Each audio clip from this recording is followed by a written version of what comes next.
Hello and welcome to the Business of Betting podcast. Today I'm joined by Pet, the owner of the Football Index Guide. Pet, thank you very much for coming on. Before we get into this episode, make sure you follow us on Twitter, @BettingPod, and check out the website, businessofbetting.com. Guest suggestions are much appreciated.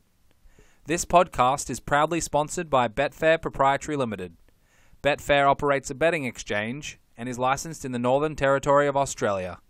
Residents of Australia can join Betfair by visiting betfair.com.au and support this podcast by using promo code BOBPOD. Please gamble responsibly. So thank you for listening, and I hope you enjoy this episode of the Business of Betting podcast.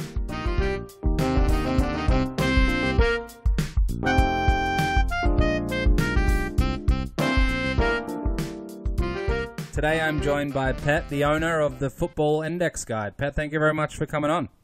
Thanks for having me, man. How are you doing? Very well, very well. It's nice to speak to a fellow podcaster, and I've spent a fair bit of time looking into the Football Index Guide, what you've created, some of the podcast stuff, all the videos, and there's a lot of great stuff there for certainly those in your community, and I would say those outside. So why don't you tell us a little bit about the guide, Football Index Guide, and how that got started?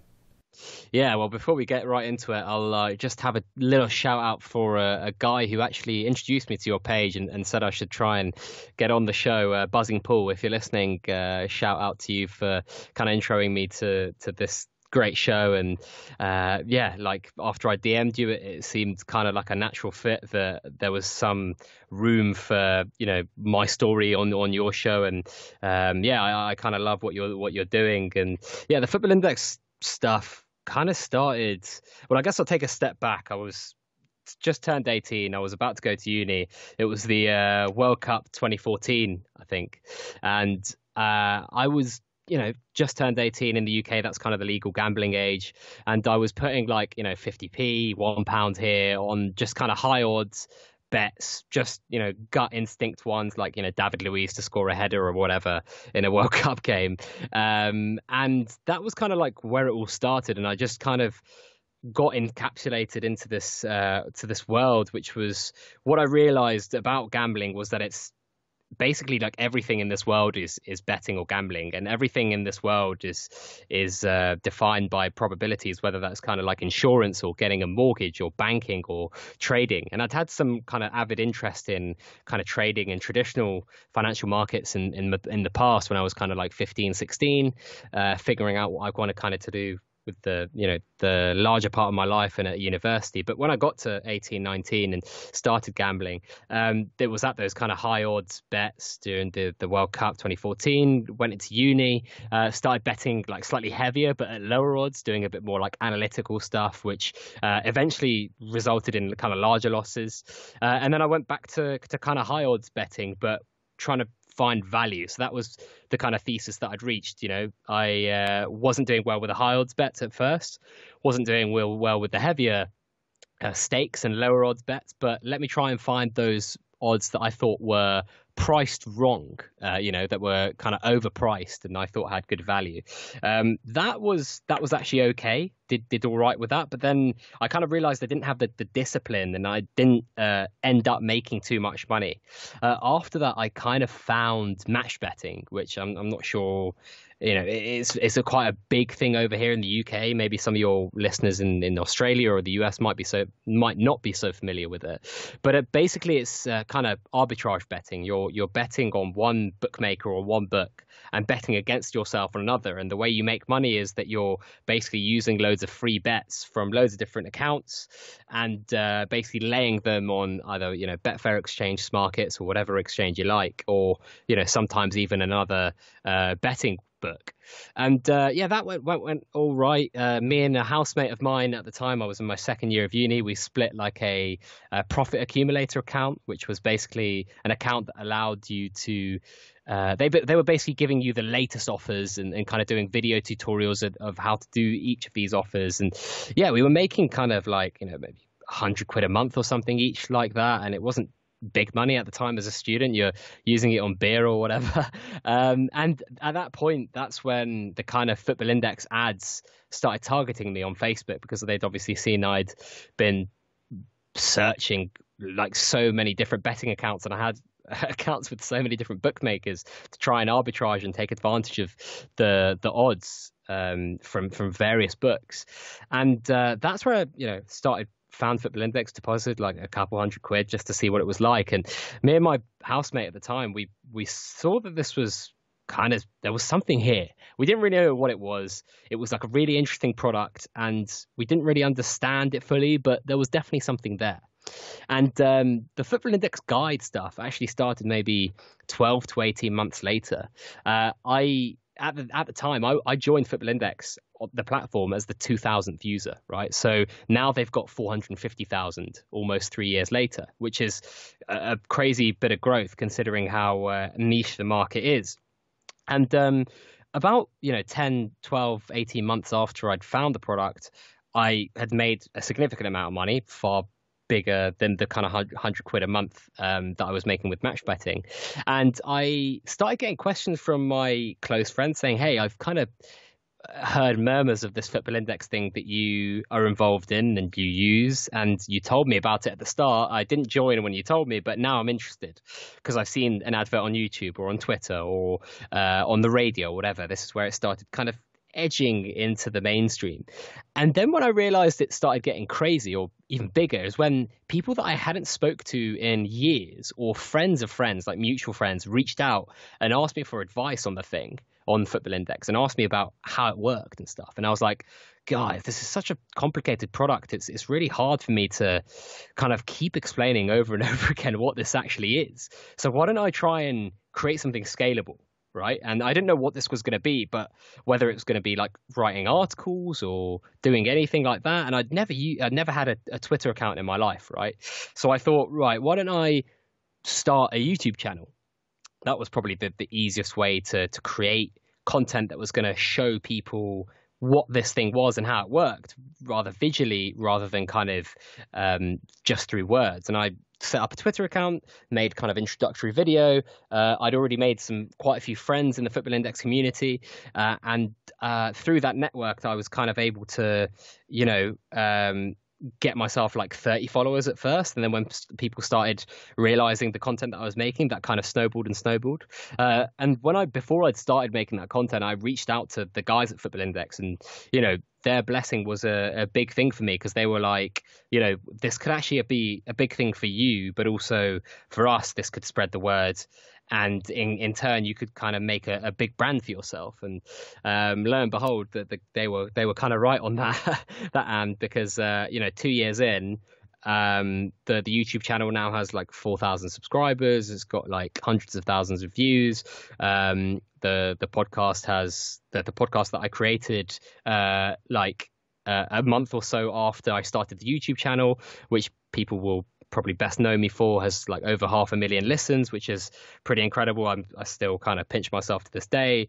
The Twitter account has 13,000 followers, and it's just kind of snowballed and taken a life of its own. And I'm kind of only really grateful of everyone that's kind of followed me to this point and shared my stuff. Everyone has left a review and watched my videos. But I suppose to the root of what Football Index is, and kind of why I started creating this content, why it's such a complicated thing to kind of explain. It's basically, to its core, a football stock market, to encapsulate it in a few words. And traders, or bettors, whatever you want to call them, can basically buy shares in players for a chance of winning like daily payouts, which are called dividends. And these shares, as we were talking about off air, are basically fixed odds bets.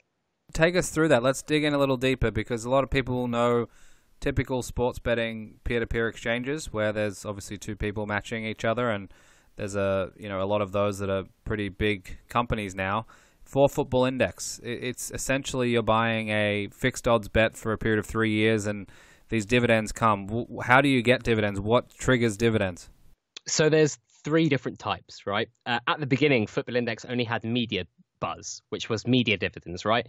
And these were payouts every day, 365 days a year, and they were paid out one place, so that whatever player was top of the media buzz rankings was paid out. And the way that they scored who was top of the rankings, they basically, Football Index got 15 different tabloids or newspapers and basically used a sentiment scoring matrix, which is basically if words like triumph or win or champions were used in the article headline, then those would score higher points. And if stuff like lose or loss were used in an article, then they would traditionally or usually score lower points. So you can imagine a player like Zlatan Ibrahimovic a few years ago when he first went to Manchester United, who are the biggest club in the UK, and these are UK-based papers that they're accumulating, Football Index. He was obviously always in the headlines, and when he scored and Man United won, he was basically winning media buzz all the time. So that kind of sentiment scoring matrix really played well into the bigger clubs, the bigger players, and the teams that won more. But that didn't really reflect football, so to speak, because obviously, Zlatan Ibrahimovic could end up getting like a really crap haircut and win some media buzz points for it, or Neymar could wear some silly socks for Christmas that his sister brought him or something like that, and he'd get points for it. But that wasn't really reflective of what was happening on the pitch. And Football Index ended up introducing something called performance buzz, which is basically, as you kind of describe it, it is what it says on the tin. It's basically buzz or dividends that are paid out, not rather for the media side of things that I've just explained, but for on-pitch actions, right? And basically, Football Index, similar to Fancy Football or any other kind of platforms that you might find out there, have created their own scoring matrix that basically allow players or their on-pitch performances to be reflected with points. And whenever there's a game between 1 and 5 games, that's a single match day, so a certain amount of money is paid out. If there's between 5 and 14 games playing at the same time, so this might be on a weekend or like during the Europa League or Champions League, then you have like a double payout. And then if there's 15 or more games, so this is like on a Saturday when there's loads of games in the UK and in Germany or in Spain as well sometimes, then you've got a triple payout, which is the biggest one, and obviously the hardest to win because there's loads and loads of players. And then eventually Football Index added another layer of some might call it complexity, but it might have been a stroke of genius. They called them in-play dividends. So these were basically dividends that you'd get for goals and assists if you bought a player on the day, right? So me and you could be watching Cristiano Ronaldo and he could score a goal and we could buy him and then win dividends that get paid out after midnight. The reason these are different to the media buzz and the performance buzz that I talked about earlier, that they have a cutoff point, right? So media buzz and performance buzz, you can only win those if you buy a player before 2 p.m. on that day, right? And then obviously for the 3 years afterwards. But with in-play dividends, you could buy a player like on the day if they've scored, even after they've scored up until midnight, get paid out after midnight, and then you get a 30-day window for when in-play dividends are paid out. And then goalkeepers as well get a clean sheet dividend for these in-play dividends, as strikers, and midfielders do, and defenders for goals and assists. So take us through the mindset of someone who's very, I guess, apt at working through the Football Index and buying shares in certain players. How are they thinking about it? Obviously, you've got the share purchase itself, and then from there, the 3 types of dividends you just ran through. So take us, in the mind of a more professionally minded person playing on Football Index, what are they thinking about in terms of buying shares at a certain value?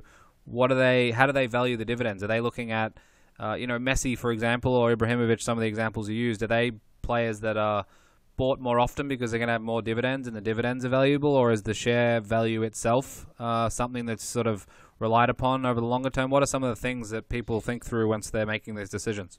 Well, obviously, fundamentally, the dividends are what underpin the bets, right?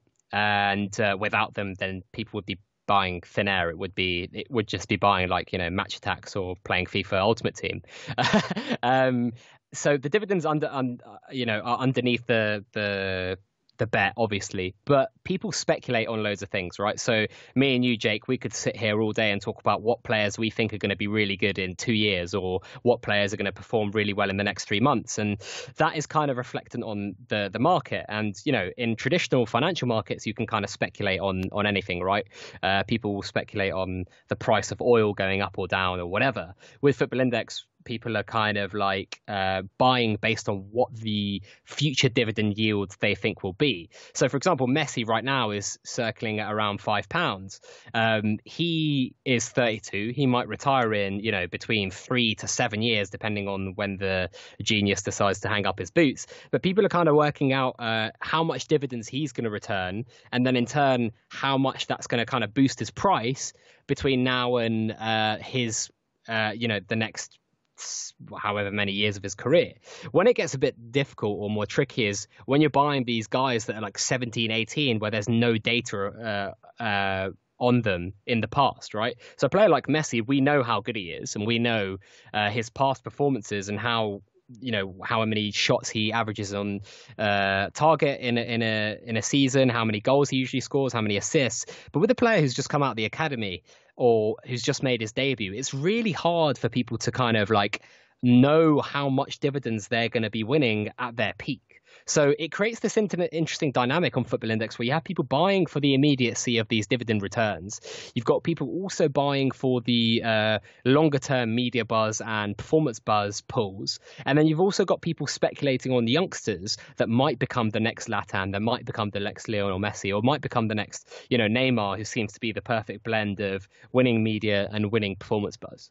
So do people target certain players in certain areas and think more longer term? Are there professionals doing this? Are they looking at, their own models and spreadsheets to try and find where the value is for the yield based on the dividends over a certain period of time?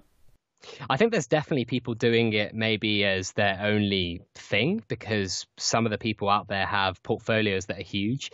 There are also people that are doing it kind of like with a massive portfolio, but they also have their job, day job. And I'm sure there's people who have kind of modeled what they think a player's career could be. The issue is when you don't have any data, as I was kind of discussing there. Say a player comes over from, Chile or Brazil into Europe. They've never played a game that has been recorded by any professional data provider. You suddenly have a really tough time modeling them, right? It's kind of like when companies IPO.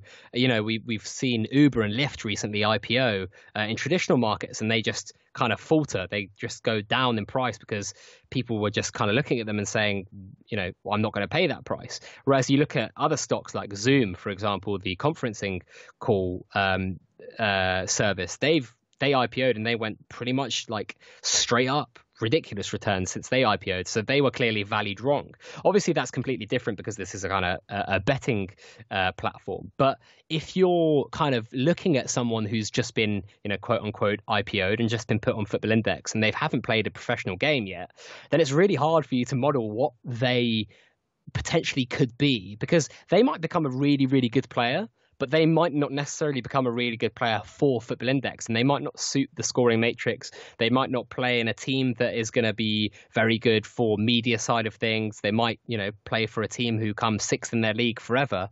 So it's going to be it's really hard for traders to model those prices of those players that are really young.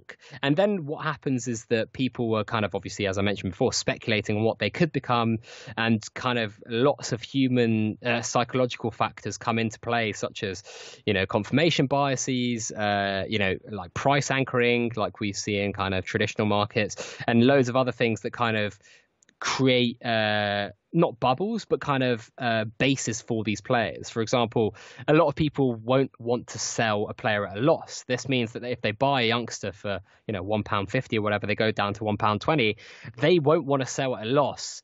Even though they could sell that player and they use that capital to better use other places, they won't want to sell that player at a loss, just because as humans, obviously, Jake, you probably know this quite well, a win compared to a loss, we actually feel pain twice as much, or we're hurt twice as much by losses as we are by wins, if that makes sense. So how good I feel by a win, I feel twice as bad by a loss. So there are so many different factors kind of going into place, and so many different variables going into play to kind of how these players are priced on Football Index. And then if you throw into the mix that this platform has only been alive for like less than 4 years, and that all these different variables has changed, such as media buzz, the amount of dividends that are on offer have all changed at different times.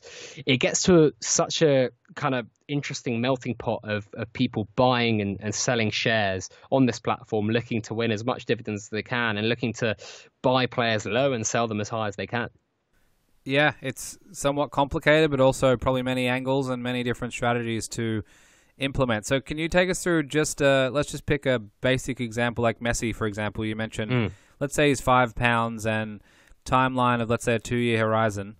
What are some of the most important factors? If someone said, this is my first trade, what should I think about? What are the things that you would certainly tell them to look at or advise on or say that these are important things? And let's say after those 2 years, and it's a very distinct cutoff date, that this person is going to sell Messi, how would that timeline go for someone that just bought, let's say, £5 Messi shares?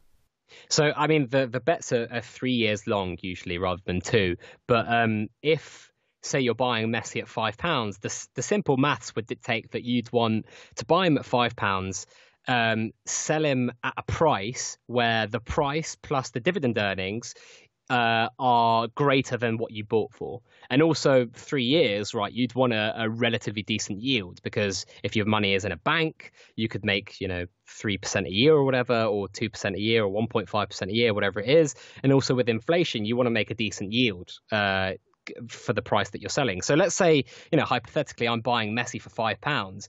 In my head, I'm saying, okay, well, I probably want to make like 35% from this bet in those 3 years. Then if I am buying him for £5 and then I sell him for £5, then I'd want a 30% return on those original shares that I bought price wise in terms of dividends. So 30% of £5, that's £1.50. So I'd be looking at £1.50 dividends to be made in that 3 year period. And if I was lucky to sell him for the price that I bought him. Alternatively, you could look at it and say, well, I think he's going to score 70 goals a season for the next 3 seasons or 6 seasons even. Then I can buy him now and then sell him in 3 years for £7 and reap the rewards of the dividends. So that's kind of the psychological aspects that you'd need to look at. And obviously it's completely subjective, right? You and me, Jake, we might differ on what we deem a successful trade in terms of a percentage return. And that's the kind of dynamics that create different prices as well on Football Index, that someone might be willing to buy Messi for £5 because they think that, a 30% yield over 3 years and being able to sell him for £5 is brilliant. And other people might say, oh, that's ridiculous. I could make, 100% return somewhere else on Football Index. And then there are other people who are going to be like, wow, that's really amazing because I can only make 5% here somewhere else that I've been investing. How do you know any, data on how quickly people might be trading in and out of players or positions, or are people waiting and holding for months and months or seasons, or are they doing both and trading out pretty quickly sometimes? I mean, there's people who trade within seconds, within days, within weeks, within months, and within years. Like for me personally, my longest hold right now, I've had a player for circa 6 to 9 months. I know people that have had players for a year and a half. And sometimes the 3-year bet thing is kind of, people fixate over it a lot. But realistically, Jake, if you bought one Messi and held him for 3 years, you could sell him a day before the deadline goes and pay a 2% commission, because every time you sell a player on Football Index, you lose 2%, or you pay 2% to Football Index. As the house, they take that commission in, similar to kind of most exchanges, and you can just renew that bet if you buy the shares again, if that makes sense. So you'd just be taking a 2% hit to extend those shares by another 3 years. So what about new players, new kids? There's a 15-year-old soccer phenom who's going to be in the Premier League in a couple of years. How does that all happen? So usually Football Index will IPO players to kind of make sure that the market isn't being to make sure that capital isn't being congregated into too many players, if that makes sense. So obviously, if they don't continuously take from this pool of new players and put them onto the platform, then you'd basically end up in a situation where there's it's very top heavy, so to speak.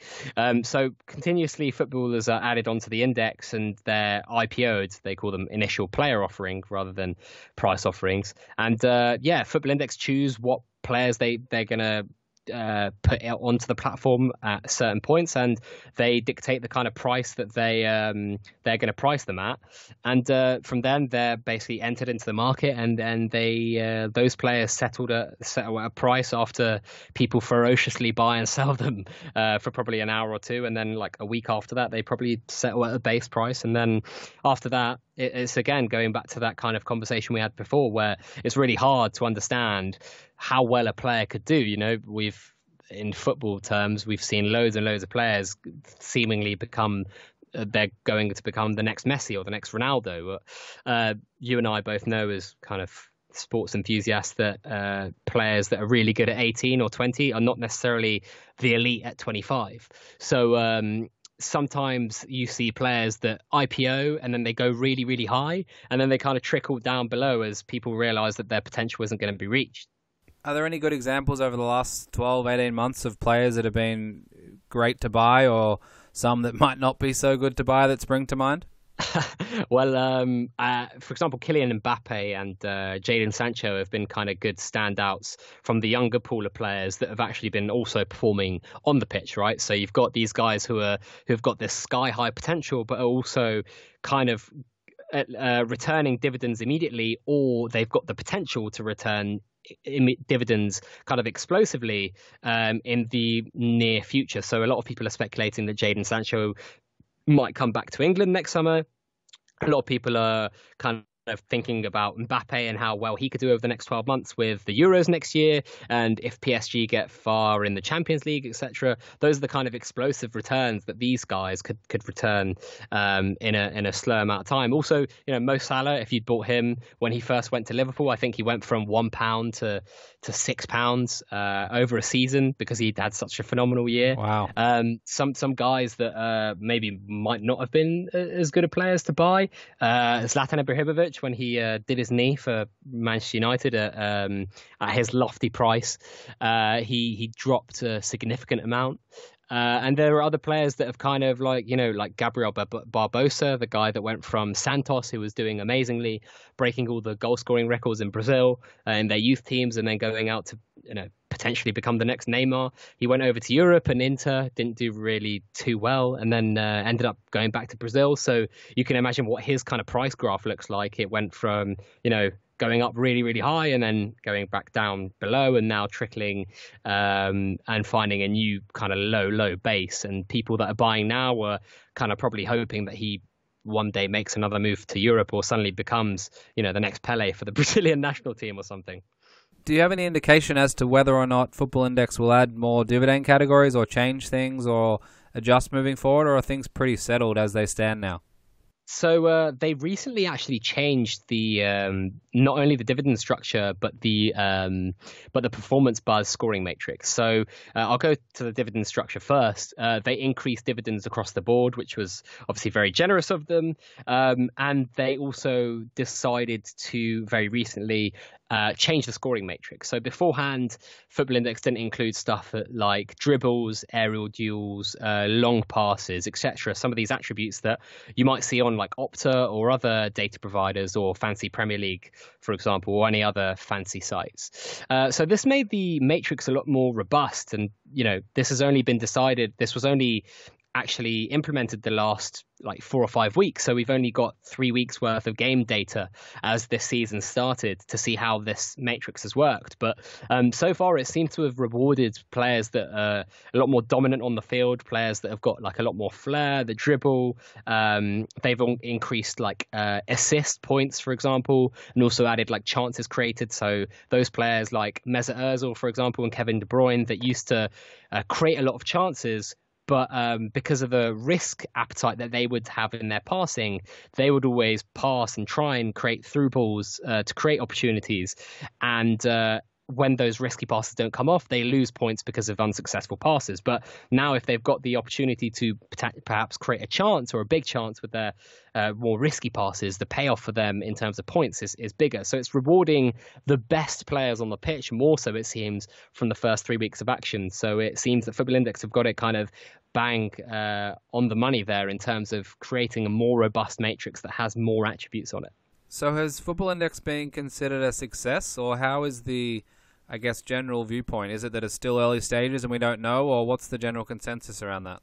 Well, at the moment, I think if you told the guys at Football Index, the company or the guys that run it, the executives, if they, within 4 years, they'd expanded into the UK and Ireland, they were legally allowed to trade in New Zealand, and they would have almost 500,000 sign-ups, I'm sure that they would bite your hand off. And I'm also sure that if you told them that they'd be running advertisements on the biggest radio stations in the UK, on Sky Sports, which is, you know, the biggest sports TV platform in the UK, and if you told them that they'd have like massive affiliate deals, and if they'd imagined that they'd have these massive ambassador deals with the likes of Guillem Balaguer, who's a massive presence in La Liga and British television, who has over 1 million followers on Twitter, with Rafa Hogenstein, the big guy in German Bundesliga football, and with loads of other massive brands, then I think they'd probably say that this is currently probably beyond their wildest dreams, if I'm honest. So what do you think has caused a lot of this success? Obviously, we're talking about marketing, we're talking about driving new customers, but is it a great UI, UX? Is it the trading platform and capabilities and the flexibilities within that? Or what do you think as a user and as someone who's been following it closely over the past few years think that make it stand out so much? So I think there's 3 factors. I think you've got the initial influx of users was probably a lot of people who were interested in this kind of thing, and that were betting regularly, but were maybe kind of disillusioned or maybe sick of kind of just traditional fixed odds bets. And I think we've talked about this off air, the kind of sometimes the industry, the betting industry in itself doesn't paint itself in the best light in terms of kind of the culture that it highlights in terms of preying on losing bets and kind of the affiliate marketing schemes that are kind of surrounding that. And then the second thing were the returns. Obviously, a lot of people risked their money because this was a startup. People didn't know if it was going to survive. And the returns were obviously amazing for people that started at the beginning. And they're still very good for people that are on right now and still seen as kind of early adopters because there's only 400,000 user bases. So that's kind of created a very, very sticky user base. So that's the third thing, a very sticky user base and a powerful community that basically help each other out, are always willing to lend a hand to anyone who's new on the platform. And has been a massive part of why kind of my content's been a success, and overall, more broadly and more importantly, why Football Index has been such a massive success, I guess, so far in the UK. So tell us a little bit about the beginnings and how all that came to be. I've read a lot of stories about how the returns were great in the beginning. Everything was sort of heading upwards, and obviously as things grew, as more users came on, as more people were buying shares, I'm sure there was a lot of optimism and positivity around. Take us through that period of time and how all that unfolded. Yeah, so I think at the very start, it was the market was very tepid. It was very slow. There was only one source of dividends, and we were only buying 200 footballers. There was only 200 footballers on the index. Now there's like over 2,000. And there's 3 streams of dividends. And I think that the biggest growth period to date was just at the turn of the year. January was crazy. The amount of money that was flooding into the market and the amount of new traders, the amount of followers Football Index were gaining, and subsequently, like a lot of my content was kind of blowing up at that time. That period between kind of like late 2018 and the first few months of 2019 were crazy. Like Football Index had got more joiners in January 2019 than they had in the whole of 2018 combined. I think something crazy stat like that. But right at the beginning, it was very slow. But the first game changer was when Football Index introduced Performance Buzz, because then suddenly you had people that were interested in fantasy football that also found this quite captivating, and you also had a platform that was actually more reflective on pitch performance than it was just the papers and the tabloids. And then in-play dividends actually was introduced afterwards, and that created that kind of immediacy, that kind of adrenaline rush that maybe traditional gambling is more renowned for. So all in all, I think the journey's been really crazy for the last 4 years or whatever it is, the 3.5 or so years. At the beginning, it was very tepid, but I guess the media side of things was very much the alpha product for Football Index. And then from here on in, they've been kind of like tweaking and refining the model. And I'm sure that these won't be the last tweaks. I'm sure we'll see dividend increases and more innovative ways that Football Index can stimulate the market and stimulate trading until we have like a market cap or something that kind of maybe resonates more with traditional traders, where the returns won't be hundreds of percent or a year. They'll be kind of like 10, 15, 20, and people will have to be a lot smarter in the way they trade. So does user experience on Football Index cater to just the active users, i.e. you got to check it every day or every few hours even, or can you just buy players at the start of a season, check in every Monday afternoon, for example, and have a pretty solid portfolio over that period of time with hopefully dividends flowing in? Yeah, so I think I mentioned earlier that people hold players for days, for seconds, for minutes, for months, for weeks, for years. There are people that I'm sure check their portfolio every few weeks or every minute or every day or every hour. And it just kind of goes back to what people's strategy is. I mean, if you don't have that much time and you're kind of like, I don't really care about the short-term ups and downs and I just want to see the returns in 3 months, 6 months, then it's perfectly for you as well, because you can definitely find those gems or those people that are going to go up like the Mo Salahs, or you can also use those safe havens like the Neymars, like the currently the Mo Salahs that return very regularly and are going to hold a stable price for the next few months or so. So I'm interested in your thoughts in this space, and let's call it the index space, but whatever the better terminology is. But do you think there's more football index types coming out of the woodworks in the future? Do you think that this industry is ripe for more disruption, or do you think that it will be one major index like this that will cover the vast majority of this space? So I think how I see things currently in terms of the industry, I see it kind of staying how it is in the very short term, right? And the reasons why is because betting companies are making so much money and they're able to then funnel that money into their advertising and acquire more users. And I don't think that's going to stop in the short term, especially as America opens up and, just simple fixed odds betting. That's the first thing people are going to go to. And I think we'll see that for the next 5 years or so. But I do think that there is something about whether it's regulations tightening up, because at the moment, especially in the UK, they're quite loose. It means kind of big gambling companies, they can do whatever they want, whether it's, how far they push the boat in terms of their affiliate structures or how they advertise. There isn't that much of a stringent set of regulations in the UK, and they are starting to clamp down a little bit. But the money is so large at stake that, the Bet365 CEO, she took home £250 million as her yearly salary in 2017. So you can imagine how much money Bet365 makes. So that's something, when you're getting in those kind of numbers, that's something that really stimulates the economy, let alone like the betting industry. But I do think there's going to be disruption. There's things like DraftKings, there's things like Football Index, there's paid fancy football sites. And I'm sure we're going to see more and more of these things sprout up that are going to really disrupt the gambling industry. And then the other side of before I move on, actually, we saw it with Betfair Exchange and Smarkets when they came on.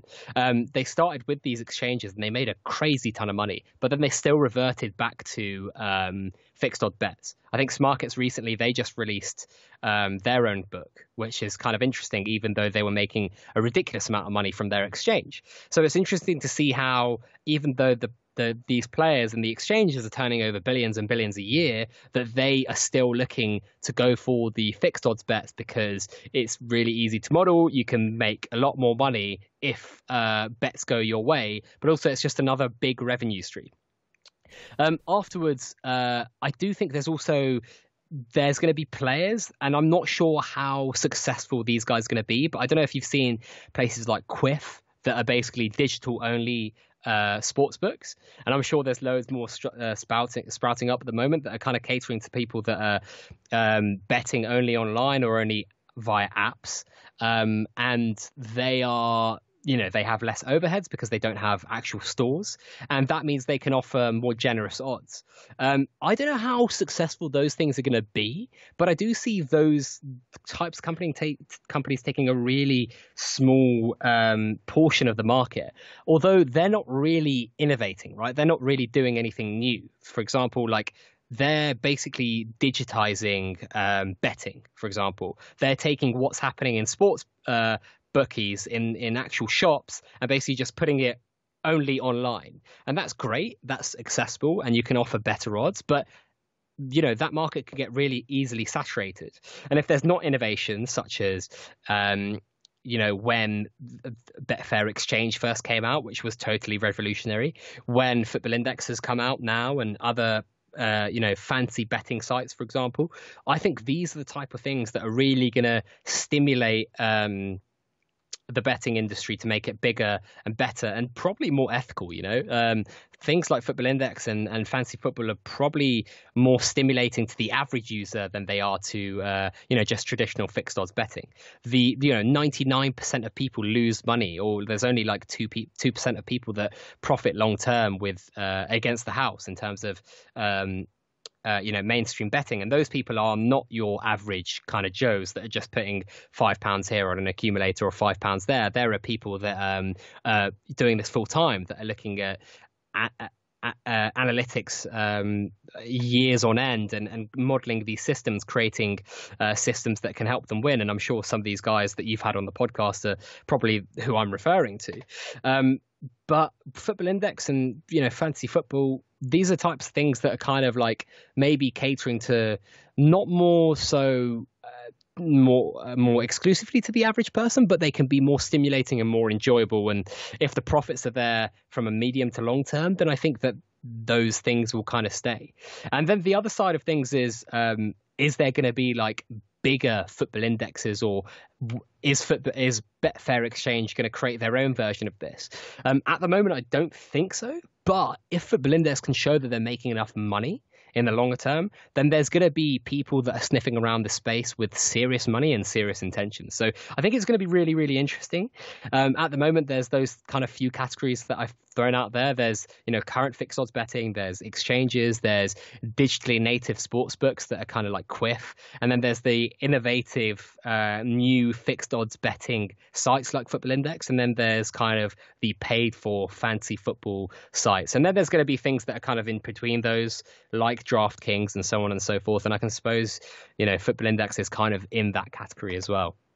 Yeah, you touched on a few great points. And one thing in terms of a follow-up I want to ask around, do they have, indexes in terms of like the typical S&P 500 where you can potentially package up 5, 10, 15 of the top guys on Football Index, and then you buy that index and you can watch that move, or those types of iterations in the product yet?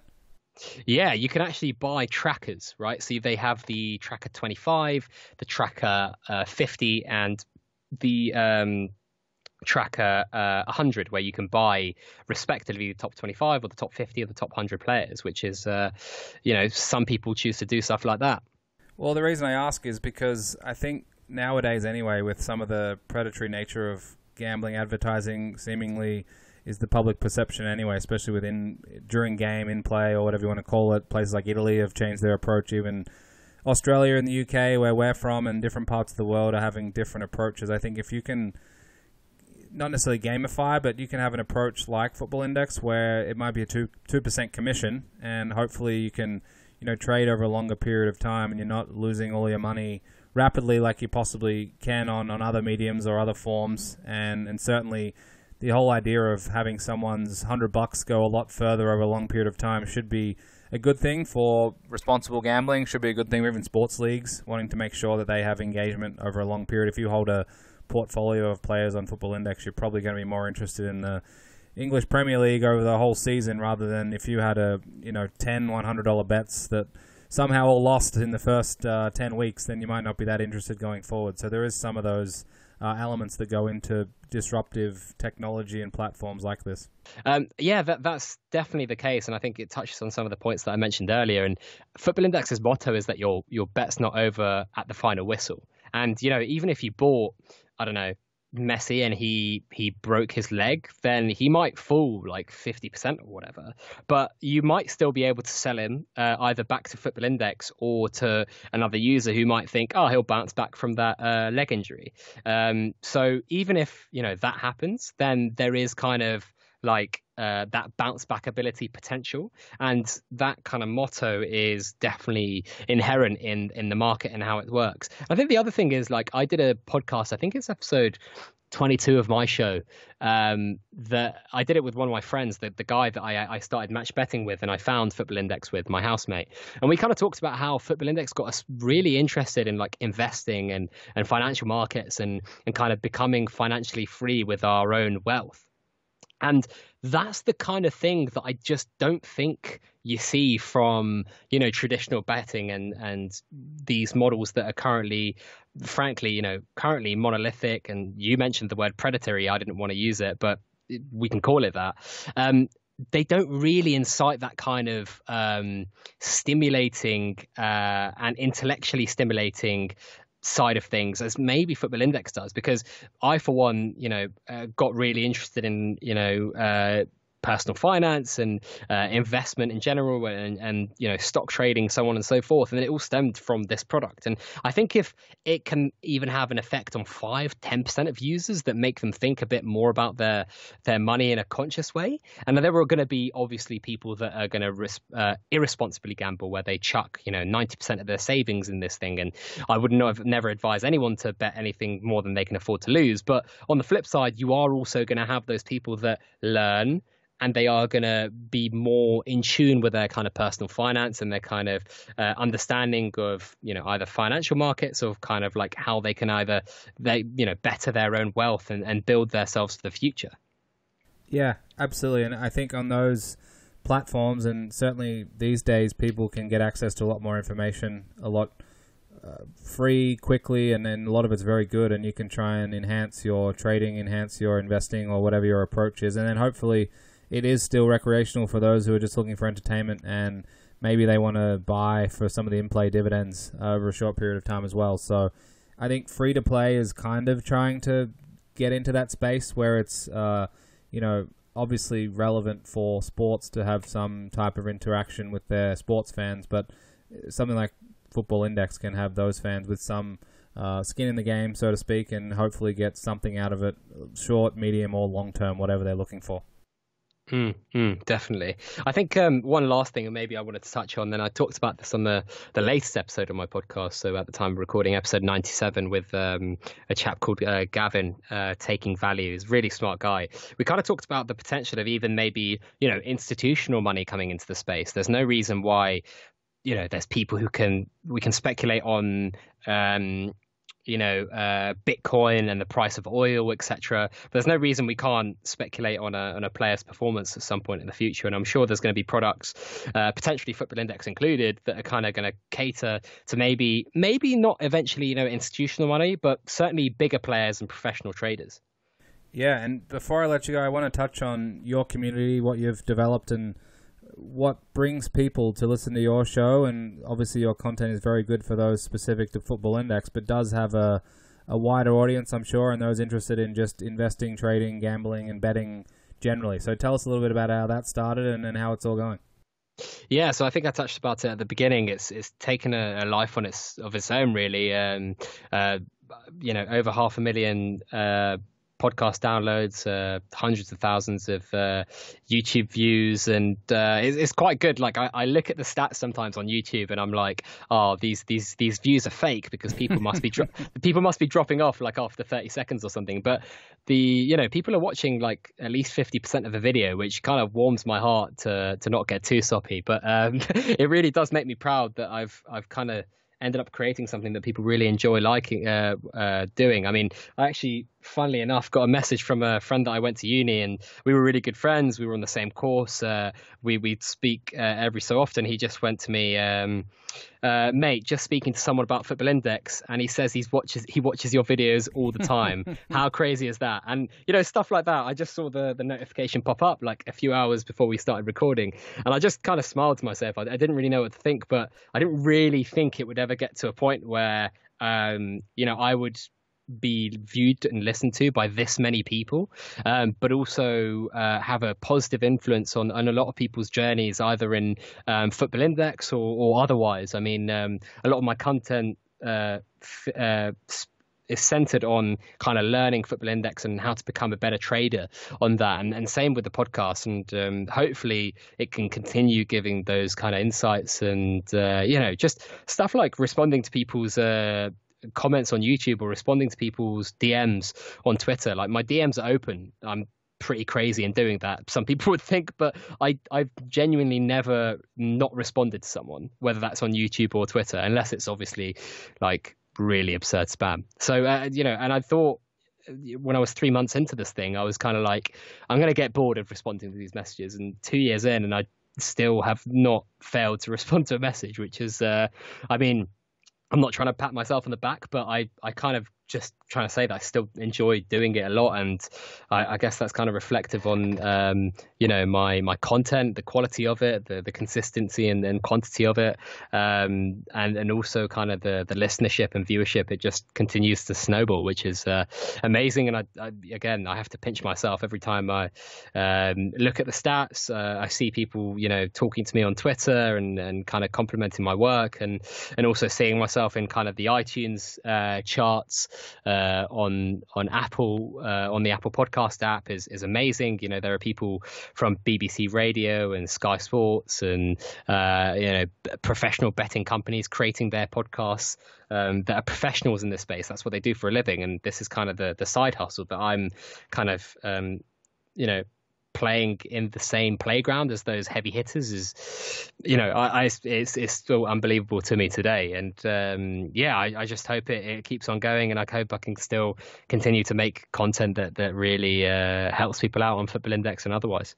Yeah, I've no doubt Football Index are thrilled to have you as part of their world, and certainly the audience obviously values everything you do for them, putting out all the videos. And even for myself, doing some research, I hadn't heard much about Football Index, to be honest, and it was great to get a full array of different videos. And not only that, like I said before, it's not just Football Index. There's a lot of lessons to learn, a lot of things you can take with you, whether it is investing, trading, betting, or gambling, or whatever else might be. So I think it was a Buzzing Paul you shouted out in the beginning?